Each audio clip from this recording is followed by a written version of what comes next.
To enable or disable battery saver on a Google Pixel 11, first we need to go to Settings.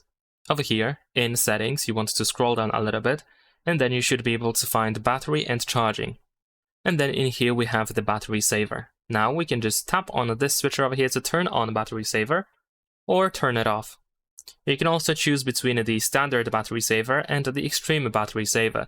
And if you tap on the setting over here, right next to extreme battery saver, you can choose your essential apps that you will have access to during the extreme battery saver. And of course, we have some additional settings related to, for example, automatic battery saver that can be enabled when you drop or when the battery drops to 20%. Besides that, you can go to the quick settings panel or at the control center.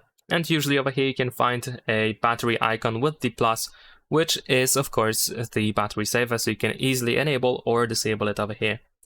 And that's pretty much it. Leave a like and subscribe.